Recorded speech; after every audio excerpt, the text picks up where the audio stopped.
আমার ভাইরা ধারাবাহিকভাবে আলোচনা চলতেছিল। এখন যেহেতু হজের মৌসুম, কুরবানির মৌসুম, সুতরাং হজ কুরবানি নিয়ে কথা চলতেছে। আর হজ কুরবানিতে হজরত ইব্রাহিম নবী আলাইহিস সালাতু ওয়াস সালামের কথা না বললেই নয়। ইব্রাহিম নবী আলাইহিস সালাতু ওয়াস সালাম দুনিয়ার জমিনে একের পরে এক পরীক্ষা তার উপরে দিয়েছেন। তার মধ্যে হজরত ইব্রাহিম নবী আলাইহিস সালাতু ওয়াস সালামের সবথেকে বড় পরীক্ষা হলো 5টি। জোরে বলেন কয়টি? আর একটু জোরে বলেন কয়টি? 5টি হলো বড় পরীক্ষা। ইব্রাহিম নবী আলাইহিস সালাতু ওয়াস সালাম যখন ছোট ছিলেন তখন তিনি চিন্তা করতেন, তার পিতার নাম হলো আজর। পিতার নাম কি? আজর। ইব্রাহিম নবী আলাইহিস সালাতু ওয়াস সালাম তার পিতা সহ সমস্ত মানুষগুলো মূর্তি পূজা করত। কি পূজা করত? মূর্তি পূজা। মূর্তি পূজা যখন করত তখন ইব্রাহিম নবী আলাইহিস সালাতু ওয়াস সালাম মনে মনে ভাবতেন যে এরা কেমন খোদার উপাসনা করে, কেমন খোদাকে মানে। মনের মধ্যে একটা চিন্তা হতো। আসলে তিনি তো পয়গম্বর হবেন, ঠিক কিনা বলেন? আল্লাহ পাক কত বড় পরীক্ষা নিচ্ছেন। ইব্রাহিম নবী আলাইহিস সালাতু ওয়াস সালাম এক সময় হিন্দুদের বড় বড় পূজা হয় না, তো বড় পূজার মধ্যে যখন সবাই যাবে তখন ইব্রাহিম নবী আলাইহিস সালাতু ওয়াস সালামকে বলেছিলেন, চলো আমাদের সঙ্গে পূজায় যাই। ইব্রাহিম বলেছিলেন, ইন্নী সাকিন, আমি অসুস্থ থাকার কারণে আমি পূজাতে যেতে পারবো না। আসলে একটু চালাকি করছে, পূজায় যাবে না এজন্য একটি চালাকি করে বলেছে ইন্নী সাকিন, আমি অসুস্থ। আচ্ছা বলেন তো, অসুস্থ ব্যক্তি যদি কেউ বলে তাকে কি কোনো প্রোগ্রামে যাওয়ার জন্য আর কেউ রিকোয়েস্ট করবে? করবে না। ইব্রাহিম নবী যখন সবাই চলে গেল, সবাই বলল ঠিক আছে ইব্রাহিম, তাহলে যেহেতু বাবার পরেই সন্তানের স্থান, তাই না? বাবা যদি গদ্দিনাসীন পীর সাহেব হয়, তার সন্তানও বাবার পরে পীর সাহেব হয়। কিন্তু ইব্রাহিম নবীর বাবা চিন্তা করেছেন যে আমার পরে তো এই সমস্ত রাজ্য ইব্রাহিম পাবে। ইব্রাহিম নবীর বাবা কিন্তু মূর্তি পূজারী ছিল। কি ছিল? কিন্তু সন্তান তো ভিন্ন। এখান থেকে দলিল নেন, বাবা খারাপ হলেই সন্তান খারাপ হবে এমন বোঝার কোনো যুক্তি নাই, ঠিক কিনা? আবার বাবা ভালো হলেই সন্তান ভালো হবে এটাও বলার কোনো যুক্তি নেই। এবার দেখেন, সবাই মিলে ইব্রাহিম নবীকে মূর্তি পূজার যাওয়ার জন্য রিকোয়েস্ট করলো, কিন্তু সে মূর্তি পূজায় গেল না। তখন সবাই বলল, ইব্রাহিম তাহলে এই মূর্তিগুলো তুমি পাহারা দাও, মূর্তিগুলো তুমি পাহারা দাও। ইব্রাহিম নবীকে যখন মূর্তি পাহারা দিতে বললেন, আচ্ছা বলেন তো, ইব্রাহিম নবী মূর্তি পাহারার জন্য যেই ঘরের মধ্যে প্রবেশ করেছেন, ইব্রাহিম নবী কি মূর্তি পূজারী না মূর্তি বিরোধী? ভালো করে বুঝবেন, ইব্রাহিম নবী কিন্তু মূর্তির বিপক্ষের লোক, কিন্তু এরা বুঝতে না পেরে ইব্রাহিমকে মূর্তি পূজা করার জন্য ডাকলো, গেল না, বলল তুমি এই মূর্তিগুলো পাহারা দাও। ইব্রাহিম নবী আলাইহিস সালাতু ওয়াস সালাম বললেন, ঠিক আছে মূর্তি পাহারা দেব, সমস্যা নাই। এবার যখন সবাই পূজায় চলে গেছে, ইব্রাহিম নবী ঘরের মধ্যে প্রবেশ করে দেখতেছে এক একটা জিহব্বা, এত বড় জিহব্বা বের করে আছে। কেউ ডান হাত সামনের দিকে দিয়ে আছে, কারো মুখ কালো, কারো দাঁত বড় বড়, এক এক রকমের মূর্তি এক এক জায়গায় সাজানো আছে। এক একজন 2 হাত বের করে আছে, জিহব্বা বের করে আছে, কালো ভূত সাজাইয়া এক একটা মূর্তি সাজিয়েছে। এবার বলেন তো ইব্রাহিম নবী এই দৃশ্য দেখার পরে তার রাগ হবে কিনা? কারণ কি, আবার দেখছে, নজর করে দেখে এই যে এক একটা মূর্তি দাঁড় করানো আছে, মূর্তির নিচে আবার বিভিন্ন রকমের মিষ্টান্ন, রসমালাই, রসকদম, এটা ওটা সেটা বিভিন্ন ধরনের মিষ্টি মূর্তির সামনে আছে। এবার বলেন তো মূর্তি কি মিষ্টি খায়? আসতে বলবেন না খায়? মূর্তি যদি মিষ্টি না খায় তাহলে তার পায়ের কাছে মিষ্টি রেখে লাভ কি? ইব্রাহিম নবী আলাইহিস সালাতু ওয়াস সালাম রসমালাইয়ের যে বাটিটা এটা হাতে নিলেন, নিয়ে এদের মুখের মধ্যে একটা একটা করে ডলে ঢুকায় দিচ্ছে, খাও। আচ্ছা বলেন তো মূর্তি কি মিষ্টি খাবে? তা মিষ্টি যদি না খায় তাহলে এত মিষ্টি মূর্তির কাছে আনার কারণ কি? ইব্রাহিম নবী একে ঠেলা মারে খাওয়ার জন্য খায় না, ওকে ঠেলা মারে খাওয়ার জন্য খায় না। বলেন তো এতবার সাদার পরেও যদি না খায় তার রাগ হবে কি না? ছোট বাচ্চা যদি বলে যে বাবা আমি চানাচুর খাবো, কি খাবো? আসতে বলেন কেন? কি খাবো? চানাচুর খাবো। বাবা মনে করেন চানাচুর কিনে নিয়ে আসছে, এখন সন্তানকে বলতেছে বাবা খাও, সন্তান খায় না। আরেকবার বলতেছে বাবা খাও, সন্তান খায় না। দুইবার তিনবার চারবার বলার পরে বাবার কি বাকি আছে? আসতে বলেন কেন? মায়ের বাকি আছে না? যে খাইতে চাইলাম, কষ্ট করে কিনে নিয়ে আসলাম, একবার দুইবার তিনবার বলতেছি খাচ্ছ না, তখন বাবা রাগান্বিত হয়ে সন্তানের গায়ে আঘাত করে, মায়ের দেয়, ঠিক কিনা বলেন? ইব্রাহিম নবীও যখন একবার দুইবার তিনবার করে খাওয়ার কথা বলতেছে, যখন খায় না ইব্রাহিম নবী রাগান্বিত হয়ে গেল। ইব্রাহিম নবীর হাতের পাওয়ার কি কম? এক একজন নবীর হাতের মধ্যে ৭০ জন, কেউ লিখেছেন ১০০ জন তাগড়া যুবকের যে পরিমাণ শক্তি, এই শক্তি এক একটা পয়গম্বরের মধ্যে আল্লাহ পাক দিয়ে দিয়েছেন। পড়েন সুবহানাল্লাহ। ইব্রাহিম নবী রাগান্বিত হয়ে খাবি না, ঘুষায়ে নাক মুখ সব ভেঙে ফেলছে। ভাঙতে ভাঙতে চিন্তা করছে, কিছুক্ষণ পরে ডান পাশে তাকায় দেখে একটা কুড়াল দেখা যায়। এবার হাত দিয়ে তো মারছেই, কুড়াল দিয়ে ইচ্ছা মতো সমস্ত মূর্তির নাক মুখ ভেঙে চূর্ণ বিচূর্ণ করে দিয়েছে। সুবহানাল্লাহ কোন? আচ্ছা বলেন তো মূর্তি যে ভাঙলো, এবার যারা মূর্তি পূজারী এরা যদি মূর্তি দেখে, ভাঙা দেখে রাগ হবে কিনা?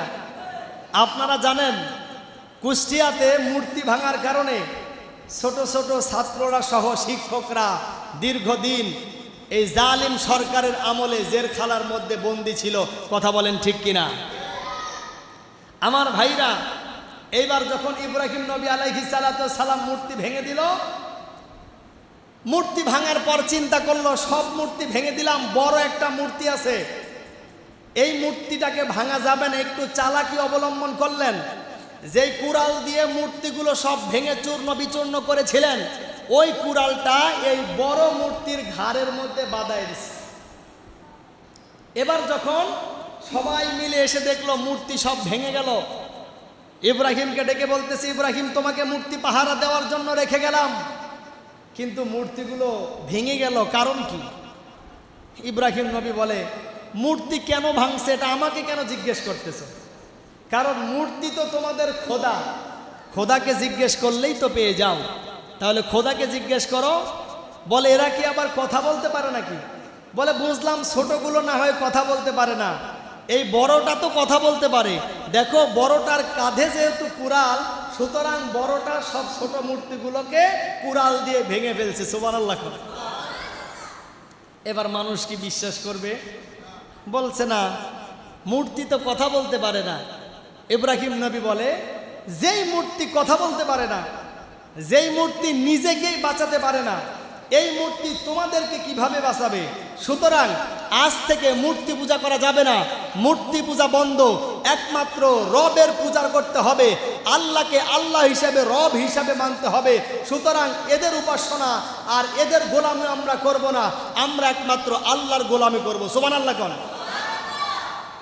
এই কথা শোনার পর সমস্ত মানুষগুলোর মাথা গেল গরম হয়ে। কারণ ব্যবসায় ভাটা পড়বে, ঠিক কিনা বলে?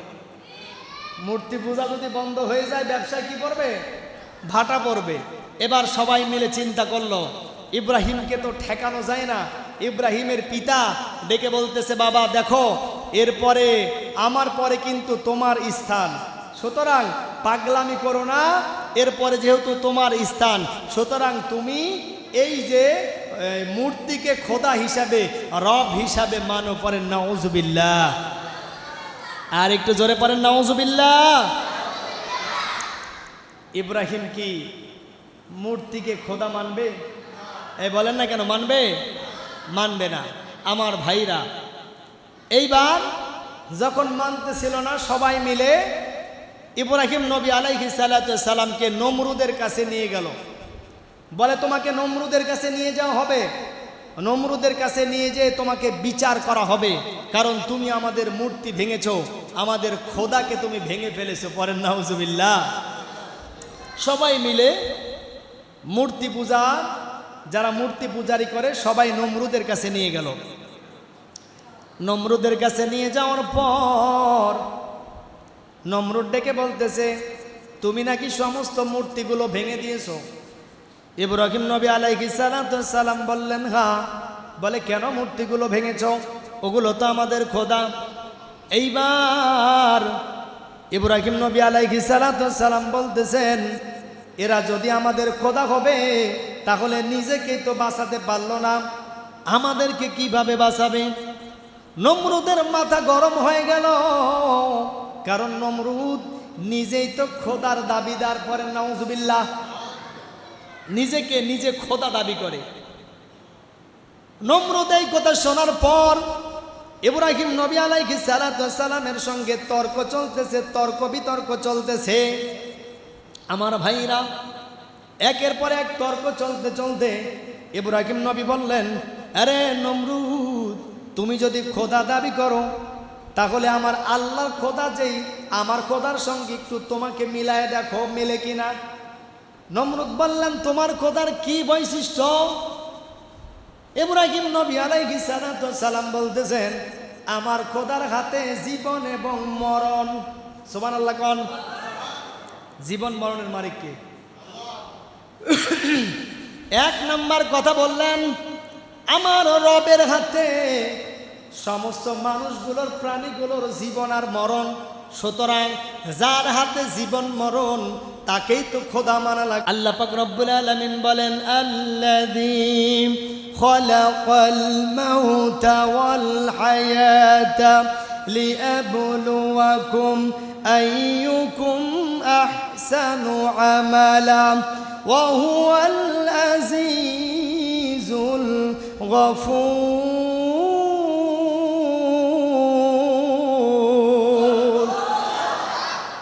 জীবন মরণের মালিক কে? আসতে বলবেন না কে? ইব্রাহিম নবী বললেন, সমস্ত জীবন আর মরণের মালিক হলো আল্লাহ। আল্লাহ মানুষকে বাঁচাইতেও পারে, মারতেও। এবার নমরুদ বললেন, ও এই কথা, ঠিক আছে, আমার হাতেও তো জীবন মরণ আছে। সমস্ত মানুষগুলো যেগুলো নমরুদ কারাগারের মধ্যে নিক্ষেপ করেছিল, সমস্ত মানুষগুলোর মধ্যে, কারাগারের মধ্যে যারা আছে, দুইজনকে ডেকে আনা হলো। ইব্রাহিম নবীর সামনে একজনকে ছুরি দিয়ে আঘাত করে মেরে ফেলা হলো। আরেকজনকে মারতে যাবে, ছুরি পেটের মধ্যে আঘাত করবে, এমন সময় স্টপ, দাঁড়ায় গেল, ছুরির আঘাত করলো না। ডেকে বলতেছে, যাও, তোমাকে ছেড়ে দেওয়া হলো। ইব্রাহিম নবীকে ডেকে বললেন, আরে ইব্রাহিম, নজর করে দেখো, আমি তো একজনকে মারলাম, একজনকে বাঁচাই দিলাম, তাহলে আমি তো রব। জোরে কর নাউজুবিল্লাহ। আচ্ছা বলেন তো, এই তর্কে ইব্রাহিম নবীর আর কথা বলার সুযোগ আছে? আসতে বলবেন না? আছে। ইব্রাহিম নবী টেনশনে পড়ে গেল। আল্লাহ পাক রব্বুল আলামিন ব্রেনের মধ্যে একটা বুদ্ধি ঢুকাই দিল। ইব্রাহিম নবী বললেন, আরে নমরুদ, বুঝলাম তুমি একজনকে মেরে দিলা, আরেকজনকে বাঁচাই দিলা, কিন্তু আমার রবের আরেকটা বৈশিষ্ট্য আছে। সুবহানাল্লাহ কোন? আমার রব প্রতিদিন পূর্ব দিক থেকে সূর্য উদয় করে, পশ্চিম দিকে সূর্য অস্ত নেয়। সুবহানাল্লাহ কোন। আরে নমরুদ, তোমার দ্বারা যদি খোদা দাবি মানা সম্ভব হয়, তুমি আজকে পশ্চিম দিক থেকে সূর্য উঠাবে আর পূর্ব দিকে অস্ত নিবে। যদি তুমি পারো তাহলে বুঝতে পারবো তুমি খোদা। নাউজুবিল্লাহ কোন। এইবার বলেন তো, প্রথম প্রশ্নে তর্কে নমরুদ জিতলেও এটা কি সম্ভব? পশ্চিম দিক থেকে সূর্য উদয় করা সম্ভব? নমরুদ যখন দেখলো না না ইব্রাহিমের তর্ক একের পর এক বেড়ে যাচ্ছে, ইব্রাহিমের কাছে ধরা খেয়ে গেল, তখন নমরুদ বলতেছে না, এর সঙ্গে আর পারা যাবে না, একে বেঁধে ফেলা হোক, আগুনের মধ্যে নিক্ষেপ করব। নাউজুবিল্লাহ খান। আমার ভাইরা, যেটা আপনাদেরকে বুঝাইতে চাচ্ছি, আল্লাহ পাক আপনার উপরে সামান্য একটা পরীক্ষা করলে আপনার মাথার টেনশন গরম হয়ে যায় যে আল্লাহ সবাইকে দেখে না, শুধু আমাকেই দেখে। আছে না, একটু অসুখ বিসুখ দিলে, একটু পরীক্ষা আল্লাহ করলে আমরা বলি আল্লাহ কাউকে দেখে না, শুধুমাত্র আমাকেই মনে হয় আল্লাহ চোখে দেখে। ঠিক কিনা বলে? ইব্রাহিম নবীর একের পরে এক পরীক্ষা। আমার ভাইরা এবার চিন্তা করবেন, আগুনের মধ্যে ফালানো হবে। ইব্রাহিমকে বলা হলো, সমস্ত উজির নাজিরকে ঘোষণা দেওয়া হলো, ইব্রাহিমের হাত পা পুরো শরীরটা বেঁধে ফেলা হোক রশি দিয়ে। জোরে বলেন কি দিয়ে?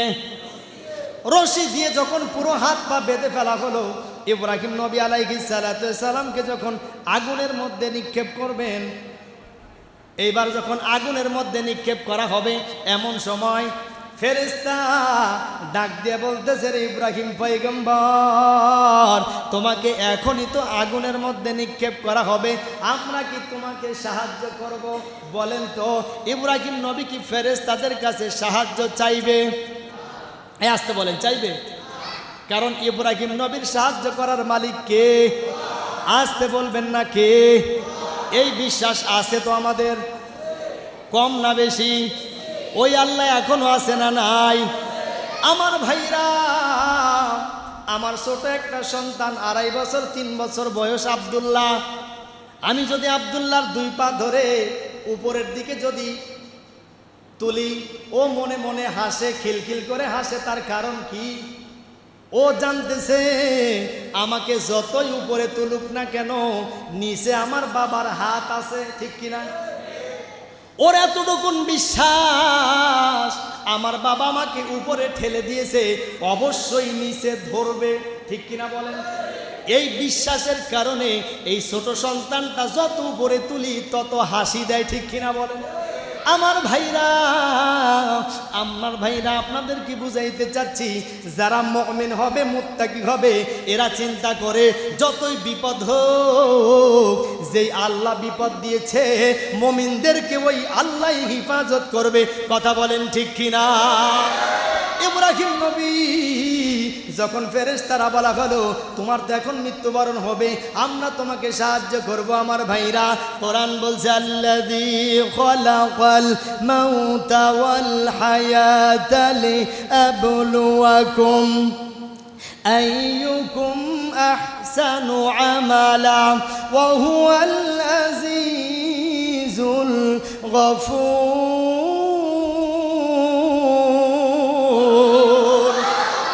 হায়াত মৌতের মালিক কে? আসতে বলবেন না কে? ইব্রাহিম নবী চিন্তা করলেন, আমাকে যতই আগুনের মধ্যে দেওয়া হোক, বাঁচানোর মালিক একজন, তিনি কে? এজন্য দেখবেন যারা মুত্তাকি হবে, বেঈমান বেদুইনরা যদি তাদেরকে ফাঁসির কাষ্ঠেও ঝুলায়, ফাঁসির মধ্যে ঝুলবে, এরপরেও বাতিলের সঙ্গে হাত মিলাবে না, আপোষ করবে না। কথা কোন ঠিক কিনা? আমার ভাইরা, ইব্রাহিম নবী আলাইহিস সালাতু ওয়াস সালাম কে যখন ফেরেশতারা বলল, ইব্রাহিম নবী বললেন, না না, আগুনের মধ্যে যতই আমাকে নিক্ষেপ করা হোক, যেই আল্লাহ এই পরিবেশ তৈরি করেছেন, ওই আল্লাহর উপরে বিশ্বাস আছে, ওই আল্লাহই আমাকে হিফাজত করবেন। সুবহানাল্লাহ। আর জোরে কোন সুবহানাল্লাহ। মুসলমান ভাইরা রে আমার, এইবার যখন আগুনের মধ্যে নিক্ষেপ করা হলো, পুরো শরীরটা যেই রকমের রশি দিয়ে বাঁধা ছিল, বলেন তো রশিগুলো যখন আগুনের মধ্যে লাগবে, পুড়বে কিনা? আসতে বললেন কেন?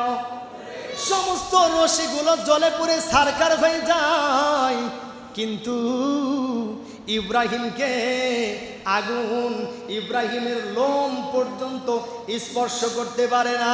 সুবহানাল্লাহ। আমার ভাইরা, নমরুদ চিন্তা করলো, আরে আগুন, তোকে এত জ্বালাইলাম, এত পুরাইলাম ইব্রাহিমকে জ্বালানোর জন্য, কিন্তু তুই কেন ইব্রাহিমের লোম একটাও পুরাইতে পারতেছিস না? আগুন থেকে আওয়াজ আসতেছে, আরে নমরুদ, তুমি কেন তোমার 14 গোষ্ঠী সহ আমার আগুনের মধ্যে আসলে আমি আগুন জ্বালায় পোড়াইয়া ভস্ম করে দিতে পারি, কিন্তু যে আগুনকে আমার মালিক বানাইছে ওই মালিক অর্ডার করেছে পয়গম্বর ইব্রাহিমের যেন একটা গায়ের লোম যেন না পুড়ে। সুবহানাল্লাহ। আমার ভাইরা, সঙ্গে সঙ্গে আল্লাহ পাক রব্বুল আলামিন ইব্রাহিমকে যখন আগুন স্পর্শ করবে ভাব, আল্লাহ তাআলা আগুনের উপর অর্ডার নাজিল করে দিলেন, কুলনা ইয়া নারু কুনি বারদাও ওয়া সালামান ওয়া সালামান ওয়া সালামান আলা ইব্রাহিম।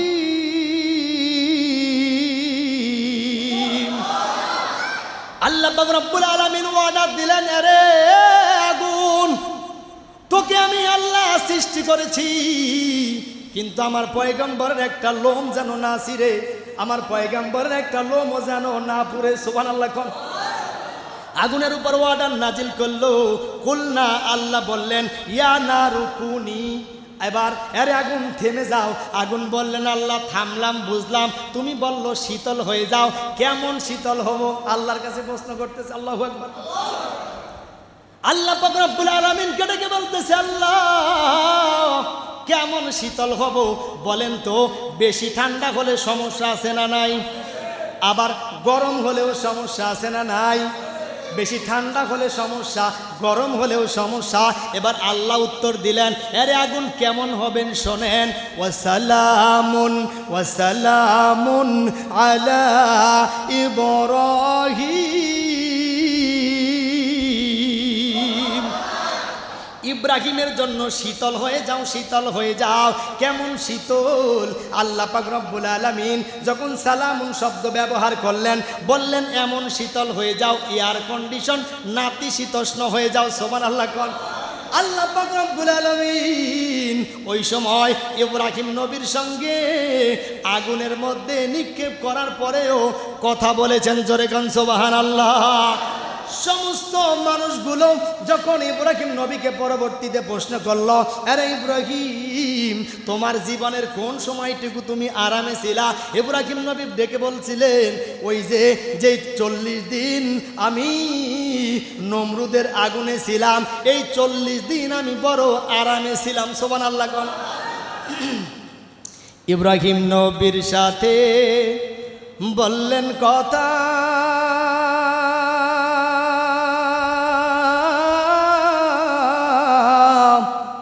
কুহে তুরে নিয়া আমাদের সাথে বইলেন গো কথা, ফুলসিরাতের ফুলে নিয়া। আল্লাহু আকবার। ইব্রাহিম নবীর সাথে বললেন কথা,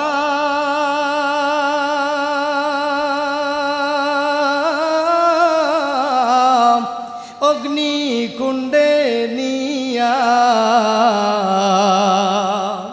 আমাদের সাথে বইলেন গো কথা, মরণ কালে ডাইকা। আল্লাহু আকবার। মুসা নবীর সাথে বললেন কথা,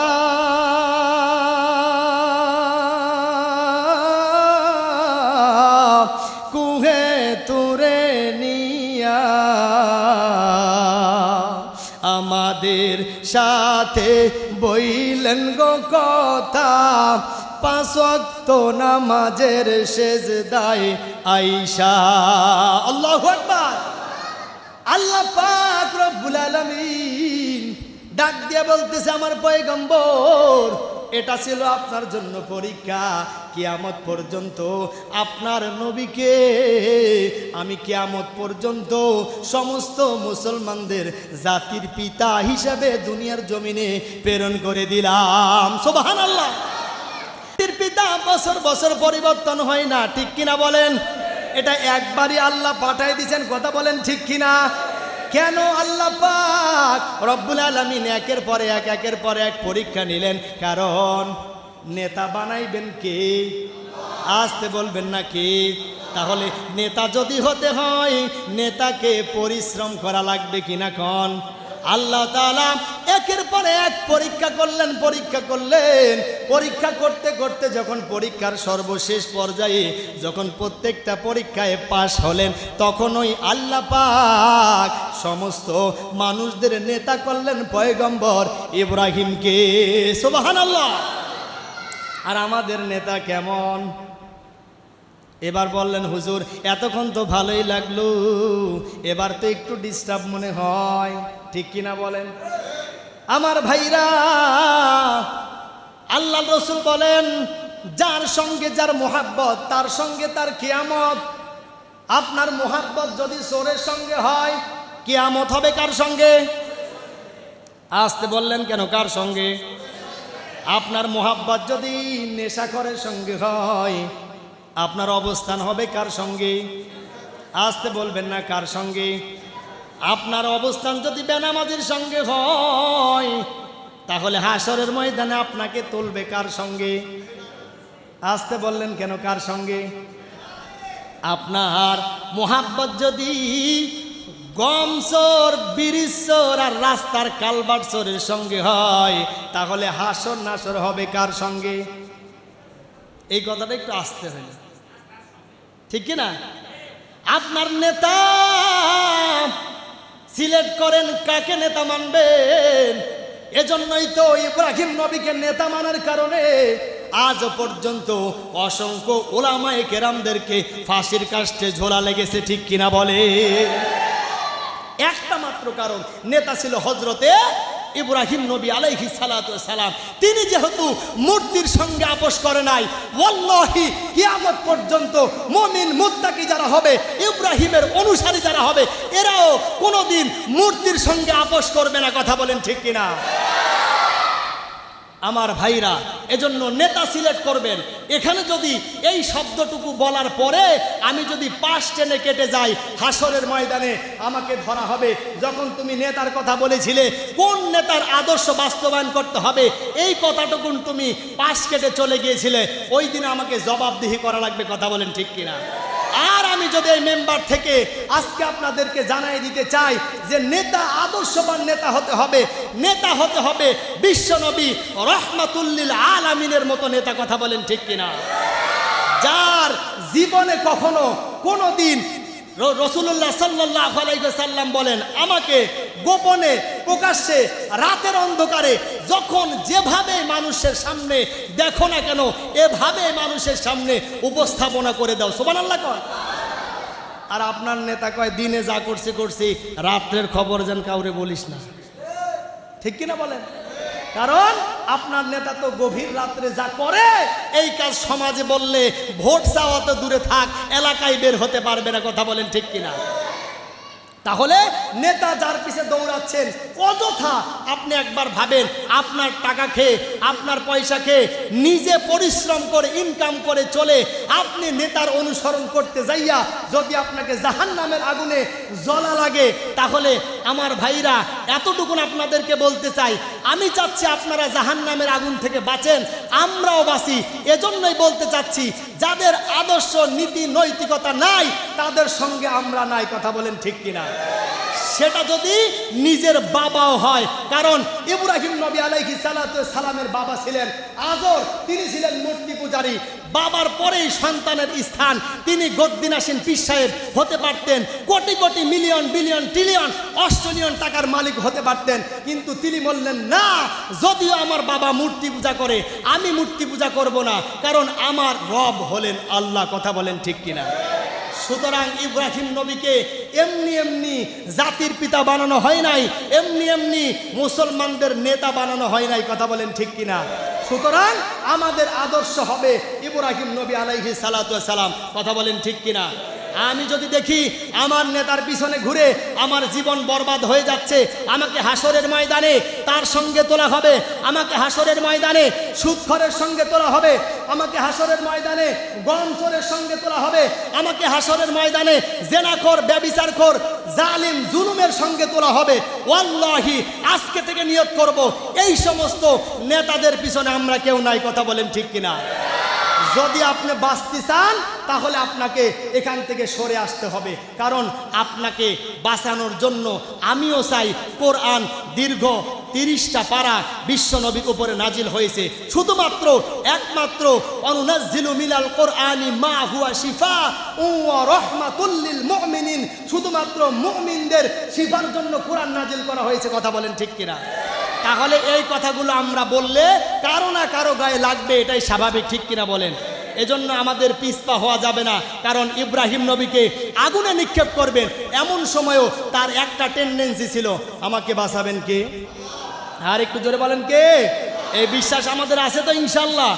আল্লাহ পাক রব্বুল আলামিন এই সংক্ষিপ্ত আলোচনার মধ্যে এখান থেকে নেতা নির্বাচন করা আল্লাহ পাক শিক্ষা দিলেন যে নেতা নির্বাচন করতে হবে ইব্রাহিমের মতো।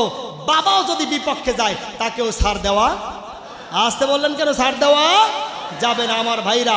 এজন্য আমাদের নেতা হযরতে ইব্রাহিমকে অনুসরণ করে আমরা সামনের জীবন চলতে চাই। কথা বলেন ঠিক কিনা?